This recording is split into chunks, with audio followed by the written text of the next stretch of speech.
Hello student, this is Anupama Labhi for your subject HRM, that means Human Resource Management, and in today's lecture I am going to explain you the recruitment process. So let us start with our today's lecture. क्या है recruitment, क्या है selection, वो आज हम लोग देखेंगे.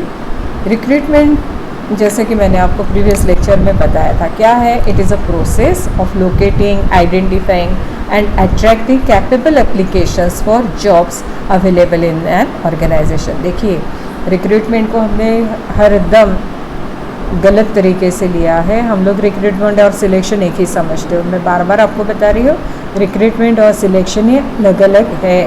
Recruitment में क्या होता है, हम लोग अट्रैक्ट करते हैं एप्लीकेशंस ऐसे जॉब सीकर्स से कि जो कैपेबल हो हमारी जो जॉब है उसके लिए. तो इसके लिए हमें लोकेट करना है, आइडेंटिफाई करना है और अट्रैक्ट करना है जो भी कैपेबल पर्सन्स होंगे उनकी एप्लीकेशंस को, and that is known as recruitment. Accordingly the recruitment process comprises the following 5 steps. इसीलिए जो रिक्रूटमेंट प्रोसेस है उसमें 5 जो है वो होते हैं, जिसे हम लोग कहेंगे recruitment planning, strategic development, searching, screening, evaluation and control.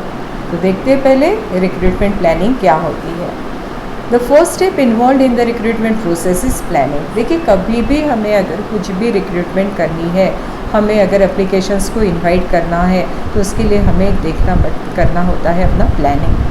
तो here planning involves to draft a comprehensive job specifications for the vacant position, outlining its major and minor responsibilities, the skills, experience and qualifications needed, grade and level of pay, starting date, whether temporary or permanent, and mention of special conditions, if any, attached to the job to be filled. देखिए, तो अभी हमें planning किस तरह की करनी है. हमें तो सबसे पहले एक ड्राफ्ट बनाना है जिसमें हमें जो पर्टिकुलर जॉब के लिए हम लोग एप्लीकेशंस को इनवाइट करने वाले हैं वो देखना है कि कौन सी पोजीशन हमारे यहाँ पे वैकेंट है. फिर उस पोजीशन के मेजर और माइनर रिस्पॉन्सिबिलिटीज़ क्या होगी, वो रिस्पॉन्सिबिलिटीज़ को फुलफ़िल करने के लिए वो पर्टिकुलर कैंडिडेट में क्या स्किल्स होनी चाहिए, उसका एक्सपीरियंस क्या होना चाहिए, उसका क्वालिफ़िकेशंस कैसा होना चाहिए, फिर उसे कौन से ग्रेड और लेवल ऑफ पे हम लोगों को देना है, फिर कब से उसे अपने यहाँ पे ज्वाइन करवाना है, टेम्पररी बेसिस पे करना है या परमानेंट बेसिस पे करना है, अगर कोई स्पेशल कंडीशंस अटैच्ड होगी उस पर्टिकुलर जॉब के लिए तो वो भी हमें बताना है. और इस तरह से हम लोग अपना एक ड्राफ्ट तैयार करते हैं जो कि हमें एडवर्टाइजमेंट करके लोगों से एप्लीकेशंस को दिलवाना है.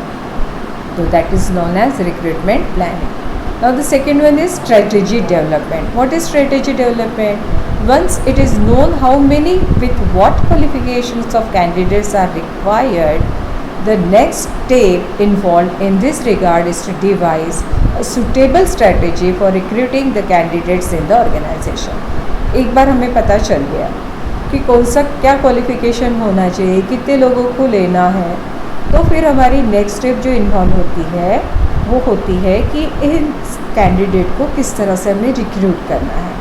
The strategy considerations to be considered में include issued like whether to prepare the required candidates themselves और हायर इट फ्रॉम आउटसाइड. देखिए, इंटरनल और एक्सटर्नल सोर्सेज ऑफ रिक्रूटमेंट हमने देखे थे ना, तो ये देखना है कि जो कैंडिडेट है उन्हें अपने आप वहाँ पे तैयार करवाना है या बाहर से हम लोगों को रिक्रूटमेंट करना है. What type of recruitment method to be used, what geographical area to be considered for searching the candidates, which source of recruitment to be practiced, and what sequence of activities to be followed in recruiting candidates in the organization. देखिए, यहाँ पे सिर्फ ये नहीं कि हमें applications लानी है, हमें मेथड्स कौन सी यूज़ करनी है वो देखना है.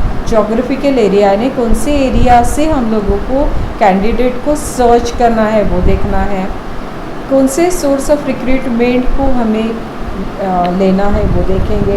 What sequence of activities to be followed in recruiting candidates in the organisation, यानी उनकी रिक्रूटमेंट जब हमें करनी है तो किस तरह से सीक्वेंस ऑफ एक्टिविटीज़ होगी वो फॉलो करनी है, वो भी यहाँ पे देखा जाता है। That is known as strategy development. Next one जो हम यहाँ पे देखेंगे वो है सर्चिंग। अभी हमारे ड्राफ्ट बन गया, हमारी स्ट्रेटजी डेवलप होगी, अभी हमें एक्चुअली सर्च करना है कैंडिडेट को। This step involves attracting job seekers to the organisation. हमें अभी अट्रैक्ट करना है जॉब सीकर्स को ऑर्गेनाइजेशन में। There are broadly 2 sources use to attract candidates. हमें 2 सोर्सेज का यूज़ करना है। कौन सा? Internal sources and external sources. These are the sources for searching the candidates. देखिए, अगर हमारे पास हमारी स्ट्रेटजी है कि हम लोग इंटरनल सोर्सेज के थ्रू ही रिक्रूटमेंट करते हैं, जैसे प्रमोशन है, ट्रांसफ़र है, तो फिर हम लोग इंटरनल सोर्सेज को देखेंगे। लेकिन हमें लग रहा है कि हमारे यहाँ पे ऐसे कैंडिडेट अवेलेबल नहीं है जो हमारी जॉब रिक्वायरमेंट है, उसके लिए हमें कोई तो भी बाहर से एक्सपर्टाइज पर्सन की ज़रूरत है, तो हम लोग एक्सटर्नल सोर्सेज को भी यहाँ पे देख सकते हैं। Then screening. स्क्रीनिंग क्या होती है? Through some view screening as the starting point of selection. देखिए सर, कई बार ये कहा जाता है कि स्क्रीनिंग है वो सिलेक्शन का स्टार्टिंग पॉइंट है, तो we have considered it as integral part of recruitment. यहाँ पे हम लोगों ने इसे रिक्रूटमेंट का पार्ट समझ के लिया है।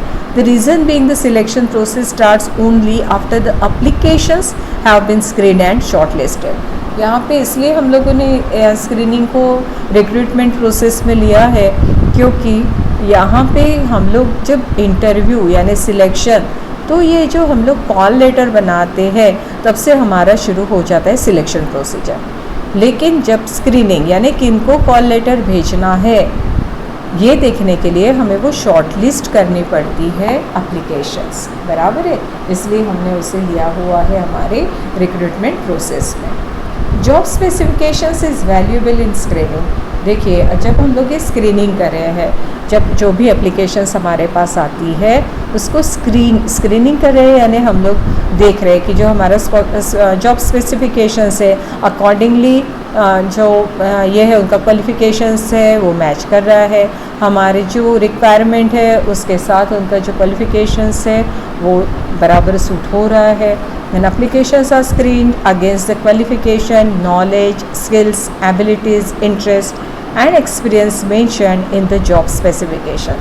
देखिए, एप्लीकेशंस जो आती है उन्हें स्क्रीन किया जाता है कौन से से जो क्वालिफिकेशंस बताया वो परफेक्ट है, नॉलेज जो रिक्वायर्ड है वो उसके पास है, स्किल्स है, एबिलिटीज़ है, उसका इंटरेस्ट है वो एरिया में, और एक्सपीरियंस जो हमने बताया है उससे वो फुलफ़िल कर रहा है।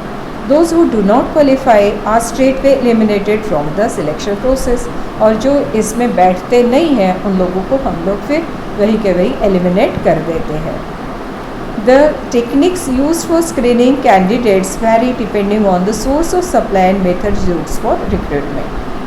यानी जो हमने रिक्रूटमेंट की मेथड्स यूज़ की हुई है और जो सोर्स हम लोगों ने सोर्सेज ऑफ सप्लाई यानी जिन्होंने हम लोगों को ये दिया हुआ है उस बेसिस पे भी हमारे जो टेक्निक्स है स्क्रीनिंग का वो वैरी होता है। Preliminary applications, deselection test and screening interviews are common technique used for screening the candidates.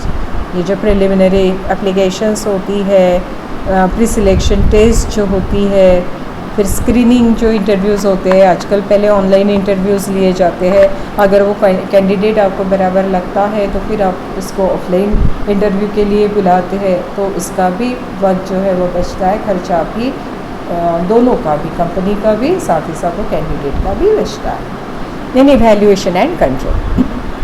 Given the considerable cost involved in the recruitment process, its evaluation and control is therefore imperative। देखिए क्या है, जैसे हम लोग देख रहे हैं कि ये जो हमारा सिलेक्शन प्रोसेस होता है, जो हमारे रिक्रूटमेंट प्रोसेस जो होता है उसका इवैल्यूएशन करना बहुत ज़रूरी है।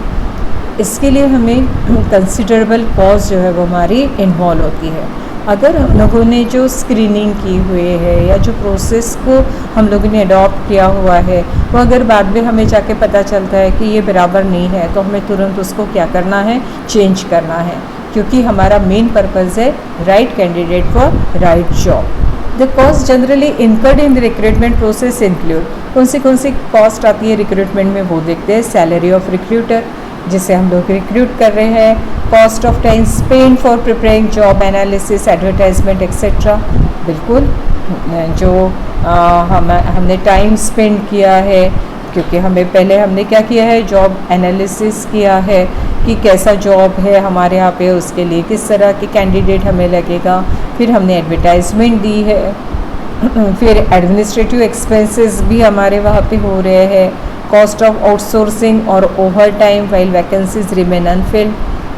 बिल्कुल वैकेंसीज अगर रिमेन अनफिल्ड होती है, वो जैसे कि वैसे रहती है, तो हमें आउटसोर्सिंग करना पड़ता है, हमें ओवर टाइम जो है वो देना होता है, वो भी कॉस्ट हम लोग यहाँ पे कंसिडर करते हैं। Cost incurred in recruiting unsuitable candidates, और जो अगर हम लोगों ने अगर कोई गलत कैंडिडेट सिलेक्ट किया है तो उसके लिए भी जो हमारी कॉस्ट इनकर की जाती है उसको यहाँ पे कंसिडर किया जाता है। In view of above it is necessary for a prudent employer to try to answer certain questions like whether the recruitment methods are appropriate and valid. जैसे हमने अभी ये पॉइंट्स देखे कौन सी कॉस्ट आती है, तो फिर ये देखना ज़रूरी होता है एम्प्लॉयर को कि हमने जो रिक्रूटमेंट मेथड्स को अब इम्प्लीमेंट किया था क्या बराबर थी, and whether the recruitment process followed in the organisation is effective at all और नॉट, और वो इफेक्टिव है या नहीं है। In case the answer to this questions are in negative, अगर हम लोगों को लग रहा है कि नहीं ये अप्रोप्रिएट नहीं है अपॉइंटमेंट, ये इफेक्टिव नहीं है, then the appropriate control measures need to be evolved and exercised to tide over the situation. हम लोगों को क्या करना है, कंट्रोल करना है। However, such an exercise seems to be only rarely carried out in practice by the organizations or employer. ऐसा जो हम लोगों ने की है रिक्रूटमेंट, उसका इवेल्यूशन जनरली नहीं दिखता है। ये सिर्फ हम लोग थेरोटिकली ही देखते हैं कि उन्होंने जो रिक्रूटमेंट प्रोसेस है उसका इवेल्यूशन किया, कॉस्ट इन्वॉल्व देखी, और फिर उन्होंने अपने इसमें कुछ चेंजेस रिक्रूटमेंट प्रोसेस में लाए हुए हैं। लेकिन ये करना ज़रूरी है for getting right person for a right job. Okay, तो आज के लिए इतना ठीक है। आपको अगर कोई डिफ़िकल्टी होगी, आपको अगर समझने में कोई प्रॉब्लम होगी, तो आप कभी भी मुझे मेरे व्हाट्सएप पे इसके बारे में पूछ सकते हैं। Okay, thank you.